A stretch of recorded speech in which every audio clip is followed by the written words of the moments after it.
The world is changing and so are we. We demand more from ourselves and more from our travels. New places, new experiences, the chance to make the most of our free time and our time on the planet. This is the series that's here to help you make the most of your travel.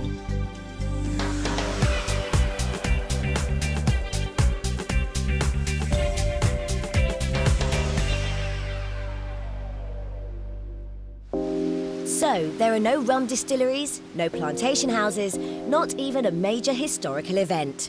Even Christopher Columbus, who discovered the place, couldn't be bothered to come ashore. I'm not exactly selling the place, am I? But then again, this isn't your typical Caribbean getaway. If it's swish hotels, gourmet cooking, world-class diving, and of course, the essential golden sand, sapphire sea routine you're after, then look no further. Not forgetting top-notch American-style service. Oh, thank you. And it's a nice little tax haven. Excuse me, that's for you. Thanks very much. Sounds like the perfect little package. The Cayman Islands are 3 little gems in the Western Caribbean, south of Cuba and west of Jamaica. But they don't feel much like their neighbours. There's none of that Caribbean attitude or the wealth gap you might find on other islands. Instead, what you get is smart and sleek with a strong American influence. Well, we are only an hour and 20 minutes from Miami. Being a world-class tax haven helps, of course. Since the mid-60s, the Cayman Islands have enjoyed tax-free status, and the result is there are more international companies registered here than people. And if you're wondering why everyone's so happy, well, on these islands, over 100 different nationalities live side by side, enjoying one of the highest standards of living in the Caribbean. But it's not just a financial hub. Tourism is the island's second biggest earner. Over 2 million of us visit every year. That's a lot of people for an island with just over 50,000 inhabitants. Like most Caribbean islands, it was Christopher Columbus who first spotted them back in 1503. And although he didn't come ashore, he did give them their first name, Las Tortugas, which means the turtles, because there are an awful lot of them around. Although the name didn't stick, turtles have become the Cayman Islands' national symbol, and you'll find them everywhere.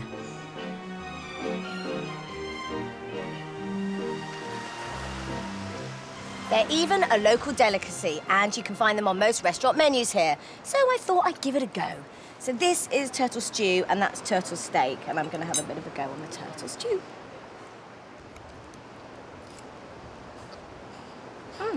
It's good. It's really good. Turtles have been farmed on the island since 1968, and today, the Cayman Turtle Farm at Bosun's Beach has become one of the island's most popular tourist attractions. I got it. Say hello!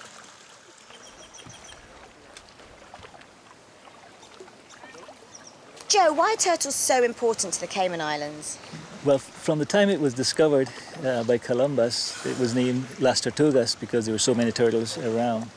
And indeed, that's probably the reason that the islands were colonized, because people started supplying turtles to passing ships and then putting down little permanent colonies because of that. And I see the symbol everywhere. It's even on the flag, is it not? Yeah. They are everywhere. Flag and there are coins and they're sort of embossed in their paper money. I've seen quite a lot of turtle meat on the Caymanian menus in the restaurants here. But I thought the numbers were dwindling in the wild, so I don't really understand how that works. We've been able to farm this animal, so we've been able to supply the local market with traditional turtle meat and also release about 31,000 turtles to the wild. Wow, that many. And they in turn are coming back to nest on our beaches here, so it's been a successful program. And so we literally have our cake and eat it too.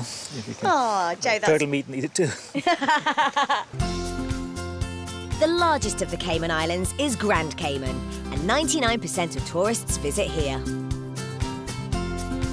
And a lot of them come in on these things. Look at the size of it. Cruise ships bring in thousands upon thousands of visitors a day to Georgetown, the island's capital. Not the best time to go shopping. In fact, a time to avoid what is essentially just a duty-free port. Georgetown is the nearest the Cayman Islands get to all those other Caribbean towns littered with naff duty-free shops. There's not much else to do. A few old buildings and museums, and a string of pirate-themed restaurants that score big with our friends off the cruise ships. It all feels a bit like hell. And this is the real thing. Hell is just to the north of Georgetown, and what day tripper can resist a snapshot at the place where all the naughty people go? Cheese! Hell is actually around the size of half a football pitch and consists of a group of black limestone formations. The cruise ship lot love it. Local legend Ivan Farrington has lived on Hell Road since he was a child. So tell me, what exactly are these rocks here? It's a hard limestone. Must have been on the ocean millions of years ago and came up. It's dolomite and limestone. So how did Hell get its name then? One of our first commissioners from England, Commissioner Cardinal, he went behind there and shot at a bird and missed it and said, "Oh, hell," and after that, I started calling it Hell. And that was it? And how long have you lived in Hell? Lived in Hell quite a while. I've been married.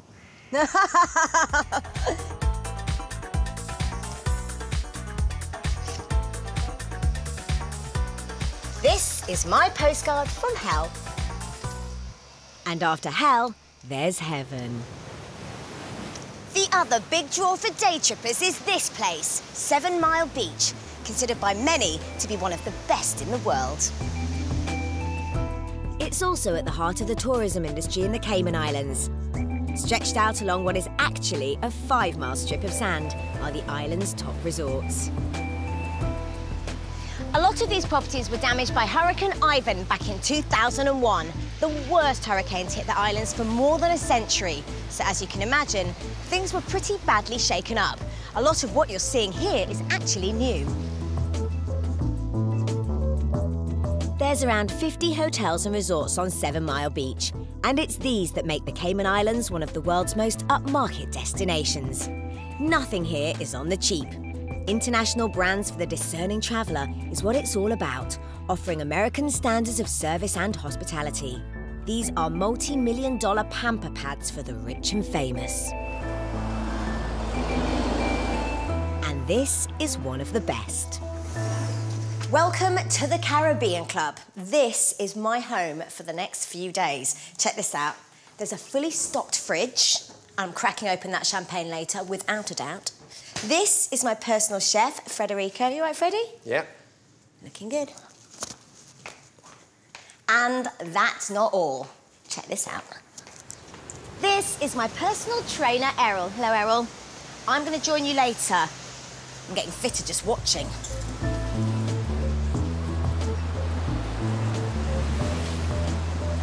This is a lifestyle a girl can really get used to.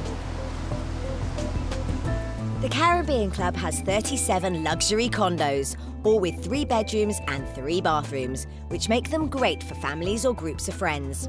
For an additional charge, they'll throw in a personal assistant, your own chauffeur, even a nanny. This place is aimed at people who expect the best of everything. Despite all the American influences, the Cayman Islands were actually a British territory and are now a member of the Commonwealth. That's reflected here at the Botanic Gardens, named after Queen Elizabeth II. This is the best place to get a sense of how the landscape looked before tourism. 65 acres of natural habitat, where 50% of everything you'll see is indigenous to the Cayman Islands.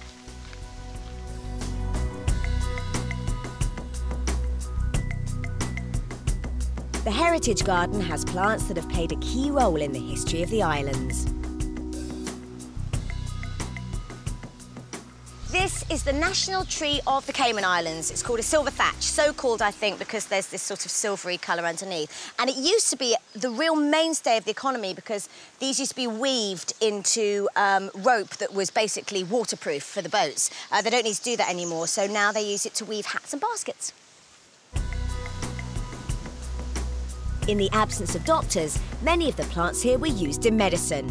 Others provided cosmetics. So there's aloe to treat burns, periwinkle for diabetes, lemongrass to soothe fevers, and cactus for shampoo. But the gardens aren't all about plants. There's also some interesting fauna lurking in this lot.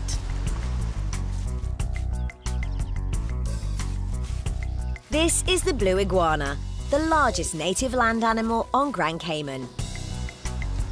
They can grow to a whopping 6 feet and live for up to 80 years. But by the early 90s, they were nearly extinct. That's when the Blue Iguana Recovery Programme was set up by the National Trust. So what does your work here consist of exactly? We're, at this point, a population recovery program. We want to have breeding going on so we can collect the eggs and release them into the wild after 2.5 years. And what exactly was threatening the iguanas? The introduction of feral predators and the destruction of their habitat are the two main things.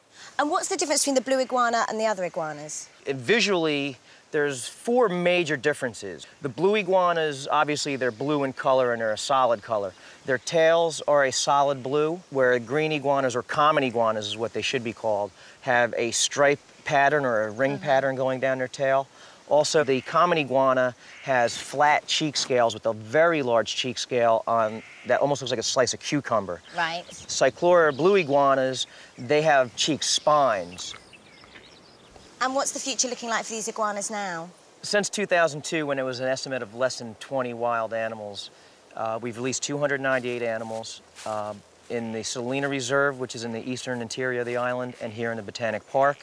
Our ultimate goal is to have at least 1,000 animals in the wild in at least 3 different territories. Oh, well, good luck, John. It's really good work you're doing. Thank you. It's fun work, too.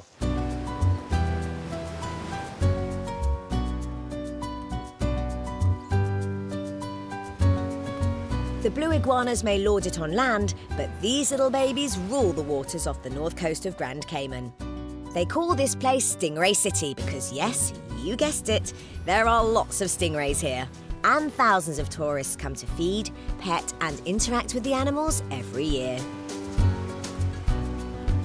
Pat, she's lovely. Isn't she gorgeous? Look at her. Bless her. Now, why are there so many stingrays here? I mean, obviously you're feeding them, but in this area. Well, they congregate. This is a natural feeding ground for them. They come in here at shallow bottom, and they're bottom feeders, so... and it doesn't hurt that we provide a little bit of food, too. Okay? Woo! Got it, girl. So are you sure they won't sting me? Absolutely not a chance. That one, she's a beast. Hello. Woo! Do you mind, madam?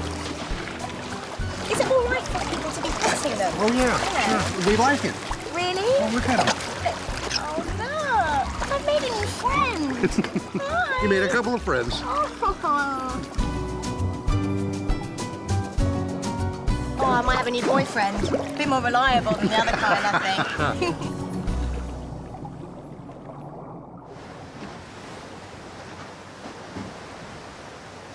Well, today was absolutely magical. I never thought that swimming with fishes could be quite so much fun, but fun it was. I loved the stingrays. And now we're headed back, we've set sail, we're cruising along, and Pat has poured me quite a strong rum punch, so I'm going to lie back and enjoy it. Life is sweet.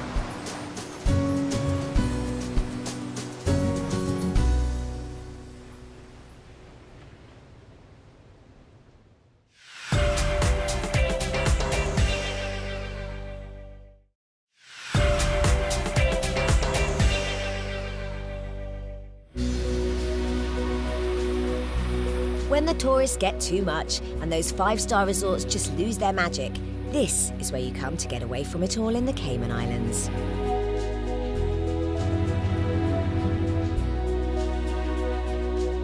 This is Little Cayman, a tiny speck of a place, only 10 miles long and 1 mile wide. And to get here, it's just a short trip in a tiny propeller plane. I can't believe how isolated it is here. It's absolutely stunning. There are only 150 people living on Little Cayman.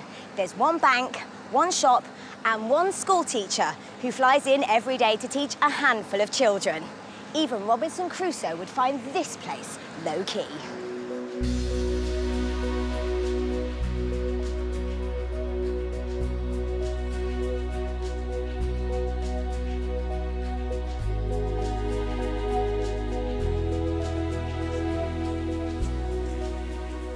Okay, this is the airport.